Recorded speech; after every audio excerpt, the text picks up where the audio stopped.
So I did the CKFMS certification as well, learned some good stuff from Gray Cook, and really dug learning from those people. And since then, I've just been busting my butt trying to learn from people in fields like hand balancing, kettlebell juggling, movement, physical therapy, anything I can pretty much get my hands on. I'm always trying to learn and grow.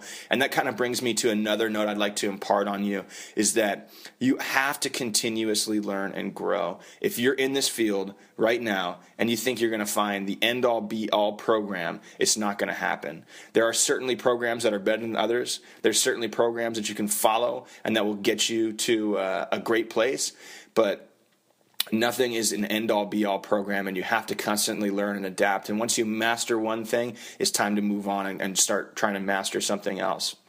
So that's my training history, you guys. I've just been working my butt off for years.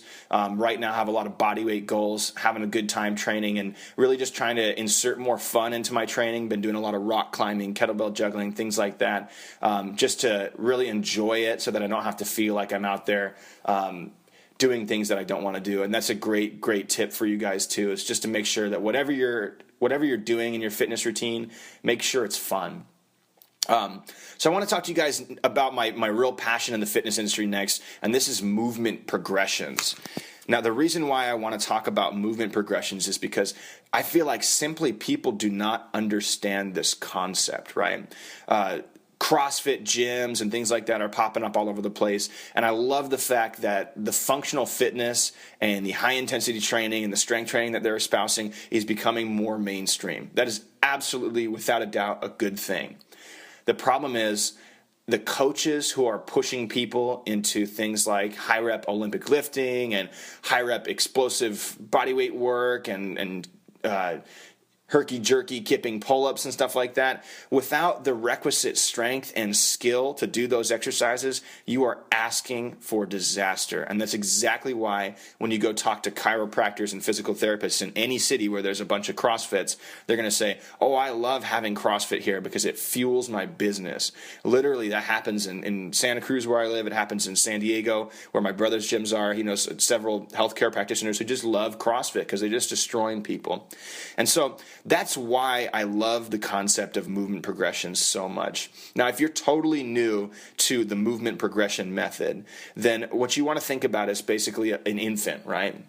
A baby gets born, and what can it do? It can either lie on its back or lie on its stomach. It can't even roll over from one side to the other. So the most foundational movement that infant has to learn is how to roll from its back to its stomach.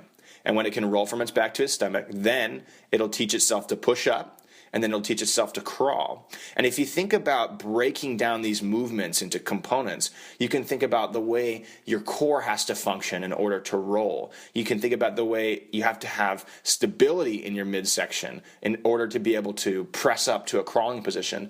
And then when you begin to crawl, you're training yourself in this contralateral fashion. So you're going forward with your right knee and forward with your left hand, and then opposite. So you're teaching your body to work as a unit rather than separately. And that's a problem with most training these days, especially just the vanity muscle building stuff, is that we're not being taught to move as a unit, as a whole. We're being taught to move as singular parts. And even though we can improve the muscle and the skill of moving in a singular movement part, it's not going to benefit the person as a whole. So that's really the key, is that movement progressions and proper movement progressions help people build a complete body, and they help people avoid injuries, which is also extremely important. So obviously we're not going to take you all the way back down to the infancy thing. However, there are some communities, in particular the dynamic neuromuscular stabilization community with Pavel Kolar and Vladimir Yanda, who do take people all the way back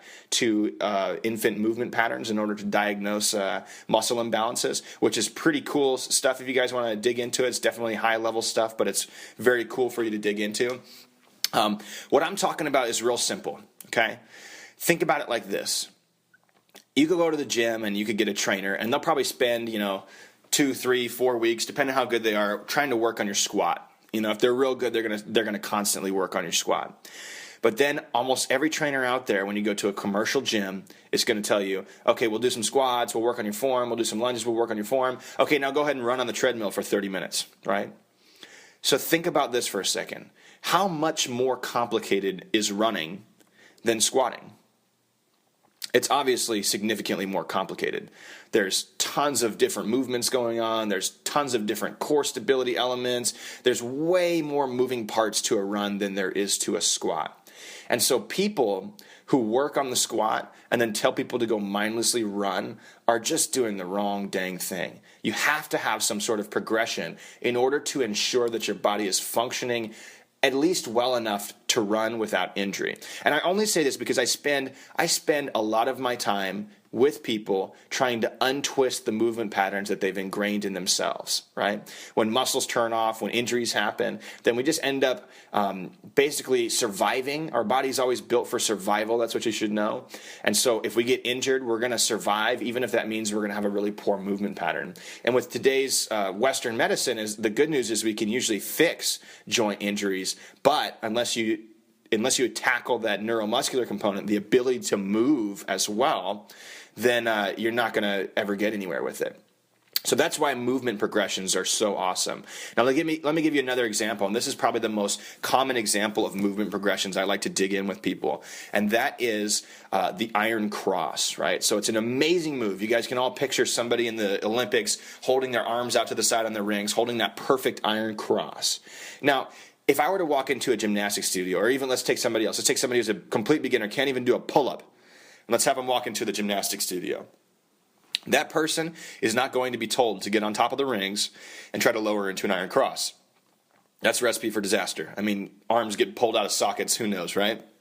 So gymnasts are some of the most intelligent users of movement progressions. You might walk into that gym and say, I want to be able to do an iron cross. And they'll give you a reasonable goal. That's the other thing about things like iron crosses, is that you want to have a reasonable goal. You don't want to say, I'll be at the iron cross in 1 year, unless you're really well prepared and you're far through the movement progressions in order to be able to do that. So here's a movement progression that they might use for an iron cross.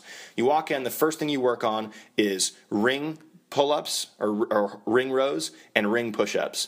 So you keep working on those skills until you're strong enough to do several sets of 10 to 15 reps. Then you work on pull-ups and dips on the rings. And so you do the same thing. You work up to the point where you can do several sets of 5, maybe 10 reps on the pull-ups and the dips.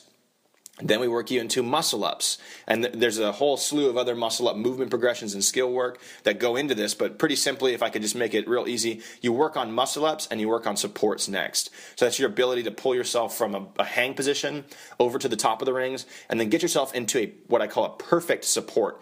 So there's a difference between being able to hold your body up on top of the rings in a dip position, and then there's the difference between that and being able to hold a perfect support. A perfect support is where the only thing that touches the ring is the palm of your hand.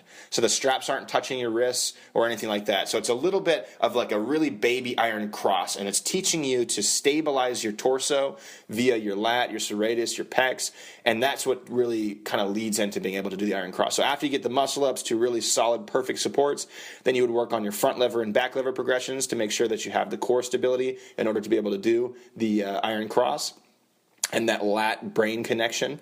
And then you would work on things like assisted iron cross work. So as you can see, this sounds really simple on recording, but you might be working on the push-ups and the rows for 6 months, and then you might be working on the pull-ups and the dips for 6 months. Then you might be working on your muscle up to support for another year after that. And then you might be working on your front lever and back lever for another year after that. And then you might be working on your iron cross for the next year after that. So, I mean, you're talking something that could take the average person 3 to 5 years of dedicated practice in order to achieve. Now, here's the other question I want to think about, though, is that if you think about the last 5 years of your training, where were you 5 years ago? I really hope that you've made a lot of progress in the last 5 years. However, imagine if 5 years from now you could do an iron cross. Imagine how impressive that would be. Your strength, your skill, your coordination. Absolutely mind-blowing how incredible that would be.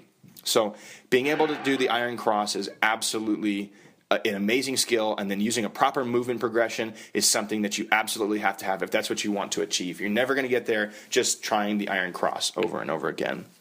So I urge you guys to think about movement progressions in your training and everything that you do.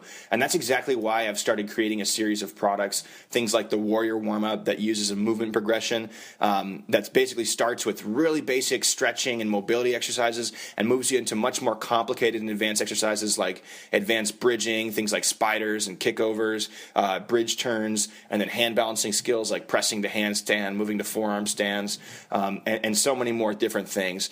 So the Warrior Warm-Up is the first of these products. I've got a whole pile of things in the mix. We're going to do warrior abs. We're going to do some warrior leg training, warrior upper body training, warrior cardio training. And each and every single one of these programs is going to contain the most up-to-date movement progressions that I use with my personal clients, that I use with my group training programs, and that I use on myself. So I'm going to make sure to give you guys the best information I have to offer in all of those programs to make sure that you can go from wherever you're at right now and just move up that ladder one step. It's always about taking that one step forward, and that's what I encourage you guys always to do, is to think back and say, 1 month ago, am I better now than I was 1 month ago?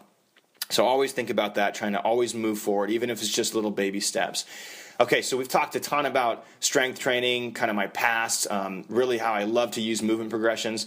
The last thing I wanted to talk with you guys about for the last little bit of this podcast was to talk about what I call the 11 commandments of the Garage Warrior. And this was the first post I wrote online because I wanted to really help people understand what I'm trying to achieve and what I stand against, right? Because that's the biggest thing I want you guys to know, is that I'm not into the contemporary fitness paradigms, the contemporary nutrition paradigms.